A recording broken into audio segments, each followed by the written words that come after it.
Hello বন্ধুরা, career space YouTube চ্যানেলে আপনাদের সকলকে স্বাগত জানাই। আশা করি আপনারা সবাই ভালো আছেন।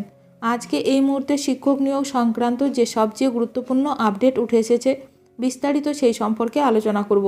তাই ভিডিওটি অবশ্যই শেষ পর্যন্ত দেখবেন নিয়োগ সংক্রান্ত অনেক নতুন নতুন আপডেট পাওয়ার জন্য। যারা চ্যানেলে নতুন তারা চ্যানেলটিকে সাবস্ক্রাইব করে পাশে থাকা বেল বাটনে প্রেস করে অল নোটিফিকেশানটিকে অন করে রাখবেন, কারণ এমন ধরনের লেটেস্ট আপডেট নিয়ে এই চ্যানেলে সবসময় ভিডিও আপলোড করা হয়ে থাকে। বিরাট বিপদে পার্থ চট্টোপাধ্যায়। প্রাক্তন শিক্ষামন্ত্রীকে গ্রেপ্তার সিবিআইয়ের। কেন গ্রেপ্তারি জেনে নিন। ফের গ্রেপ্তার করা হলো রাজ্যের প্রাক্তন শিক্ষামন্ত্রী পার্থ চট্টোপাধ্যায়কে। এবার প্রাথমিকের শিক্ষক নিয়োগ মামলাতেও সিবিআই গ্রেপ্তার করল পার্থ চট্টোপাধ্যায়কে। এর আগে স্কুল সার্ভিস কমিশনের নিয়োগ দুর্নীতিকাণ্ডে তাকে গ্রেপ্তার করা হয়েছিল। অভিযোগ, প্রাথমিক শিক্ষক নিয়োগ দুর্নীতিকাণ্ডেও জড়িত ছিলেন পার্থ চট্টোপাধ্যায়।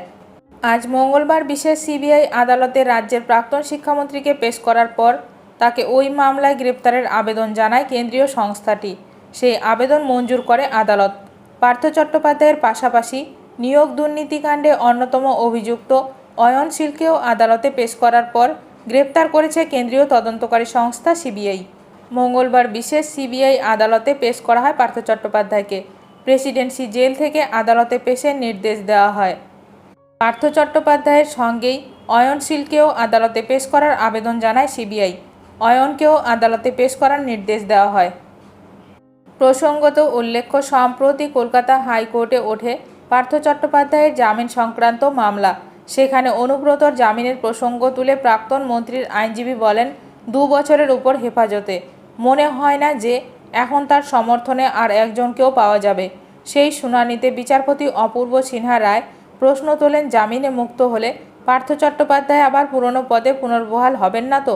হতে পারে জামিন পাওয়ার পর আবার পুনর্বহাল করা হবে। সাম্প্রতিক উদাহরণ তো আমরা বীরভূমেই দেখতে পাচ্ছি। এ কথা শুনেই পার্থ চট্টোপাধ্যায়ের সওয়াল, না অনুব্রত মণ্ডল আমার থেকে বেশি ক্ষমতাবান। এই নিয়ে আপনাদের মতামত অবশ্যই কমেন্ট করে জানাবেন। ভিডিওটি ভালো লাগলে অবশ্যই লাইক করবেন। আজকের ভিডিওটি এখানেই শেষ করলাম। নতুন কোনো আপডেট নিয়ে দেখা হবে নেক্সট ভিডিওতে।